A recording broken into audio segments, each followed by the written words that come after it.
Hola, mi nombre es José Andrés Intrego Tuárez, soy estudiante de primer semestre en la Facultad de Medicina de la Universidad Laica Loyola del Faro de Manabí.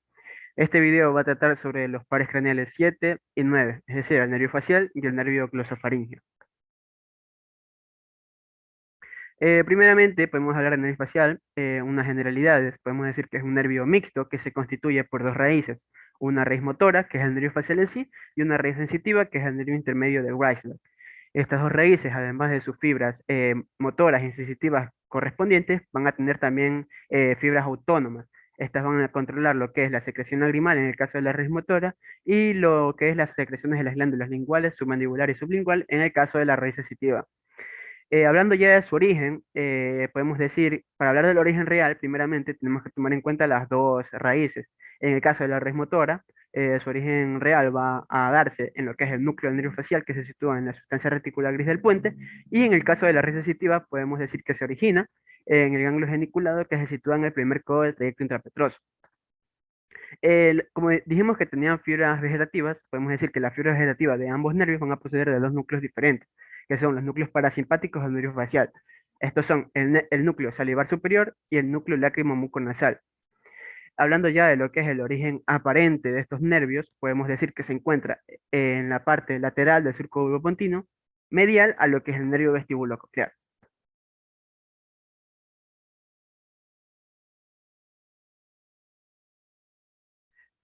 Bueno, para hablar ya de lo que es el trayecto del nervio facial, podemos decir que desde su origen aparente en el surco uropontino, las raíces que componen este nervio se van a dirigir y se van a introducir en lo que es el conducto auditivo interno.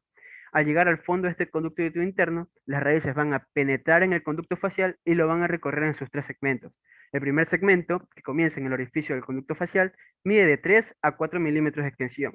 El segundo segmento, que comienza en el primer codo del facial, mide alrededor de 1 centímetro de extensión. Y por último, el tercer segmento, que comienza en la entrada del antromastoideo y termina en el agujero estilomastoideo, va a medir alrededor de 15 milímetros de longitud. Al abandonar su trayecto en el hueso temporal, el nervio facial va a penetrar en la parótida, donde va a brindar finalmente sus ramos terminales.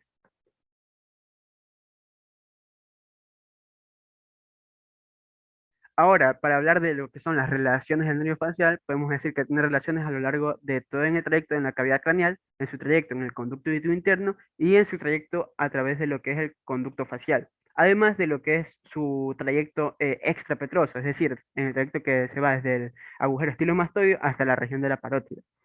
En la cavidad craneal, estos nervios, el nervio facial y el nervio intermedio, se van a relacionar tanto con el hueso occipital como con la porción petrosa del hueso temporal. Además, van a estar en relación con el nervio vestibulonuclear, primero anterior y después superior a este. Llegando al conducto auditivo interno, los nervios facial e intermedio van a descansar sobre el nervio vestibulococlear y se van a ver acompañados por la arteria laberíntica. Ahora, en lo que es el conducto facial, en la primera porción de este conducto se van a relacionar con el ganglio geniculado, donde el nervio intermedio, al atravesarlo, al penetrarlo, se va a combinar con el nervio facial y van a formar un solo cordón nervioso. En la segunda porción del conducto facial, el nervio facial se va a relacionar con lo que es la pared medial de la cavidad timpánica y en la tercera porción se va a relacionar con el músculo estapedio, el cual va a inervar. En toda la extensión del nervio facial en el conducto facial se va a ver acompañado por la arteria estilomastoide. Al abandonar el conducto facial, el nervio facial va a cruzar lo que es la base de la apófisis estiloides y va a penetrar en la parótida. Durante este corto trayecto se va a relacionar con dos músculos, el músculo digástrico y el músculo estiloide. Al llegar a nivel de la parótida, el nervio facial se va a relacionar con lo que es la cara lateral de la vena yugular externa y finalmente va a dar sus ramos terminales.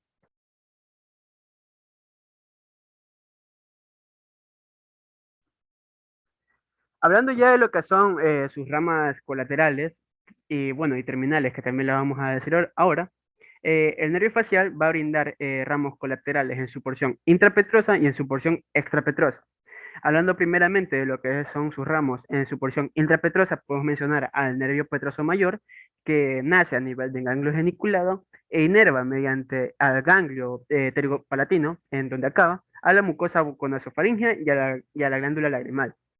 Otro de los ramos que brinda en su porción intrapetrosa, el nervio facial, es el ramo comunicante con el plexo timpánico.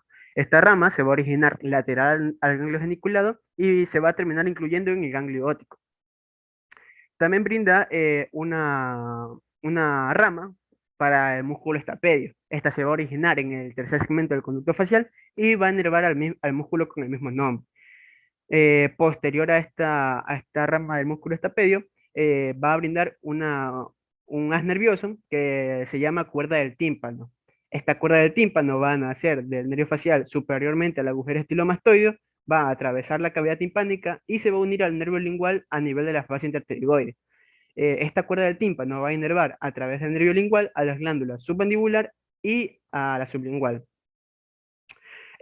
También en la imagen no están graficadas, pero también el nervio facial brinda un ramo sensitivo para el conducto auditivo externo que van a ser a la altura del agujero estilomastoideo o inferior a este y va a inervar a la pared posterior del conducto auditivo interno y también a una porción de la membrana timpánica. Otro de los ramos que no están graficados es el ramo comunicante con el nervio vago, que van a ser superior al agujero estilomastoideo y se va a unir al ganglio superior del nervio vago.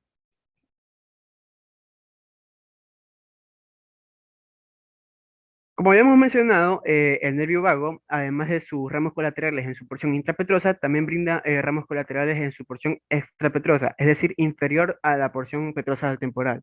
Entre ellos tenemos una comunicación inconstante, que es el asa de Haller, o el ramo comunicante con el nervio glosofaringeo. Este va a ser inmediatamente inferior al agujero estilomastoideo y va a terminar en el ganglio inferior del glosofaringeo. Otra de las ramas que encontramos en la porción extrapetrosa del nervio facial es el nervio auricular posterior. Este van a ser pocos milímetros inferior al agujero estilomastoideo y se va a comunicar con el nervio auricular mayor del pecho cervical. Una vez comunicado con el nervio auricular mayor del pecho cervical, se va a dividir en dos ramos. Uno ascendente, que está destinado para los músculos auricular posterior, auricular superior y para los músculos de la cara medial de la oreja, y otro horizontal o transverso, que está destinado para el vientre occipital del músculo occipitofrontal. El nervio facial en su porción extrapetrosa también va a brindar ramos para lo que es para dos músculos, que son los ramos para los músculos estiloioideo y para el vientre posterior del digástrico. Estos van a nacer inferiormente al nervio auricular posterior y suelen tener comunicación también con el nervio glosofaríngeo. Y el último ramo que brinda el nervio facial en su porción extrapetrosa es el ramo lingual, que además es otra comunicación que sustituye al asa de Haller. Esta van a ser cerca de los orígenes de los ramos anteriores y se va a dirigir a la base de la lengua, donde va a tener una comunicación con el nervio glosofaríngeo y a través de esta comunicación va a brindar ramos para la base de la lengua y para los músculos palatogloso y el estilogloso.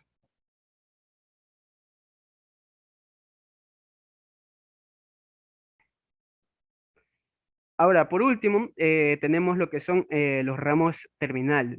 El nervio facial se va a dividir a nivel de la cara lateral de la vena yugular externa, en dos ramos, un ramo temporofacial y un ramo cérvico-facial. Estos son los ramos terminales del nervio facial. El ramo temporofacial es la división anterior del nervio facial y se va a dividir en muchos ramos para los músculos cutáneos del cráneo y los de la cara que se sitúan por encima del orificio bucal. Estos ramos se van a comunicar entre sí y con el ramo cérvico-facial para formar lo que es el plexo intraparotídeo. Posterior a la formación de este plexo, todos estos ramos van a emerger de la parótida y se van a dirigir hacia su territorio de inervación. Podemos distinguir ramos de inferior a superior serían los ramos temporales, que son para los músculos auricular anterior y los músculos de la cara lateral de la oreja, que en esta imagen no están representadas. También tenemos ramos frontales y palpebrales para el vientre frontal del músculo occipitofrontal, para el músculo corrugador de la ceja, para el músculo prócer y para el músculo orbicular del ojo. También brinda ramos cigomáticos, que principalmente son para los músculos cigomático mayor y menor, elevador del ala de la nariz y del labio superior, para el músculo miloioideo, que no está representado, para la porción transversa del músculo nasal, para el músculo elevador del labio superior y para el depresor del tabique nasal. Además, también va a brindar ramos bucales, que principalmente está destinado para el músculo bucinador y para solo la mitad superior del músculo orbicular de la boca. El otro ramo, el otro ramo terminal que brinda el nervio facial es el ramo cérvico-facial. Este va a discurrir entre los dos lóbulos parotidios y se va a dividir en numerosos ramos a nivel del ángulo de la mandíbula. Estos normalmente están destinados para los músculos cutáneos de la cara, que se sitúan inferior al orificio bucal. Entonces podremos distinguir unos ramos bucales inferiores, que son principalmente para los músculos risorio y para la mitad inferior del músculo orbicular de la boca.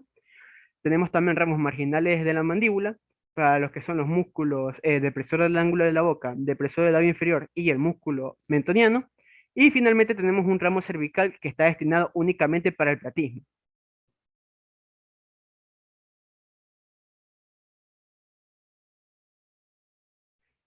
Por último, hablando ya de lo que es la anatomía funcional de este nervio, podemos decir que el nervio facial es el nervio de la mímica, ya que o sea, por no decir todos, los músculos faciales van a recibir inervación del nervio, de este nervio. Tiene también una función en la transmisión de los sonidos, ya que al inervar el músculo estapedio, recordemos que este músculo tiene la función de que al contraerse disminuye la presión en el oído interno. Por lo tanto, también va a tener una función en la transmisión de los sonidos. También permite la sensibilidad gustativa de lo que son el vértice y los bordes de la lengua, es decir, los sabores salado y de ácido.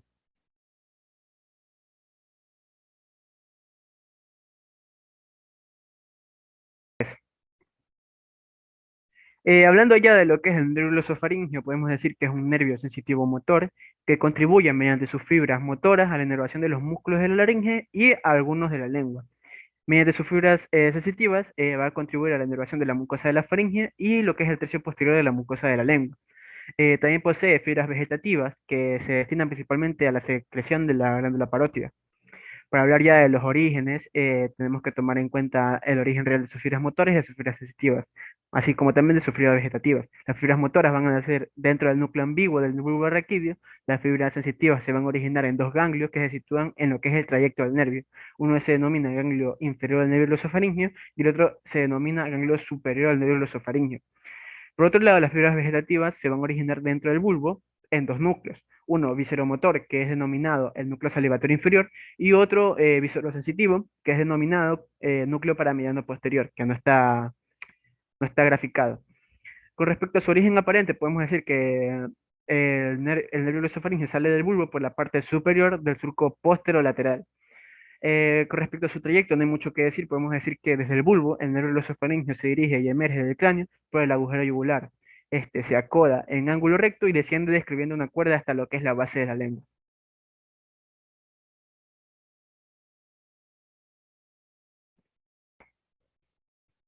Ahora ya, hablando de lo que son las relaciones del nervio glosofaringeo, podemos decir que en la cavidad craneal, el nervio glosofaringeo pasa envuelto por la piel madre por el tejido subaracnoide, entre lo que es el tubérculo yugular y un flóculo. Esta atraviesa después en las duras madres y el aracnoide y penetra en el agujero yugular. En el agujero yugular, el nervio se va a relacionar con los nervios vago y nervio accesorio, pero se va a mantener separados de esto por un tabique fibroso. Inferior al cráneo, el nervio glosofaringeo se va a relacionar también con lo que es la arteria carotídea interna y va a cruzar su cara lateral.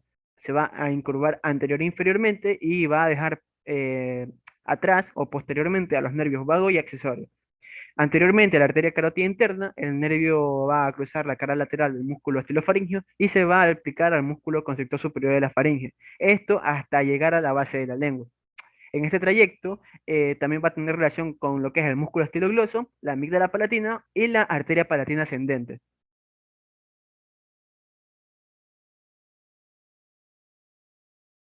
Ahora ya hablando de lo que son los ramos colaterales del nervio glosofaringeo, podemos decir que brinda un ramo comunicante con el nervio facial, que es una rama inconstante que ya vimos cuando expliqué facial. Brinda también un nervio timpánico, rama timpánica que se origina en el ganglio inferior del nervio glosofaringeo y va a penetrar en la cavidad timpánica, donde se divide en seis ramas. Dos ramas posteriores que van a inervar la mucosa de las ventanas coclear y vestibular, dos ramos anteriores que son uno tubárico que va a inervar la mucosa de la trompa auditiva y otro que es el nervio carotido timpánico, que se va a comunicar con el plexo simpático carotido interno. También brinda dos ramos superiores, que son el nervio petroso profundo y el nervio petroso menor. Además, también brinda un ramo para el seno carotidio, que son DROS, y contribuyen a formar junto con el tronco simpático y el nervio vago el plexo carotidio común. También brinda ramas musculares, que es una para el músculo estilofaringeo, y esta van a ser cerca de lo que es el borde posterior del músculo estilofaringeo, y brinda también un ramo al músculo estiloioideo y al vientre posterior del digástrico. También brinda otro ramo muscular que es para el estilogloso, que van a ser un poco inferior al ramo del estilofaringeo y va a terminar en la cara profunda de este músculo. También brinda ramos tonsilares, que son delgados ramos nerviosos que van a nacer frente a la amígdala palatina y forman el plexo tonsilar. Este plexo va a brindar inervación tanto a la amígdala palatina como a a los arcos palatoglosos y palatofaringeo. Este nervio glosofaringeo también va a brindar unos ramos faringeos, que son de 2 a 3 ramos que se encuentran comunicados con los ramos faringeos del nervio vago y con los ramos faringeos del tronco simpático. La unión de todos estos ramos va a formar el plexo faríngeo que se va a encargar de inervar lo que son los músculos, la mucosa y los vasos de la faringe. Con respecto a sus ramos terminales, no hay mucho que decir. Podemos decir que el nervio glosofaringeo, al llegar a la base de la lengua, se divide en diferentes ramos terminales que van a inervar lo que es la mucosa de la lengua alrededor de las papilas del surco terminal y las que se encuentran posterior a esto.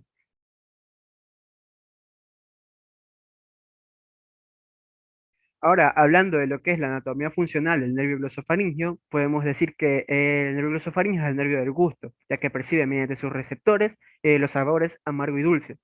Podemos decir que interviene también en lo que es la deglución mediante diferentes factores, ya que interviene en lo que es la sensibilidad de la mucosa faríngea, de la trompa auditiva, de la cavidad timpánica y de la orofaringe. Por este motivo, es responsable de los reflejos de deglución y de los reflejos nauseosos. Además, participa también en lo que es la motricidad faríngea y es el principal nervio secretor de la glándula parótida. Tiene también una función como valorregulador al regular la presión arterial, que son percibidas en el seno carotidio. Además, también es un quimiorreceptor, ya que percibe variaciones en la composición de la sangre. Esto se da a nivel del glomo carotidio.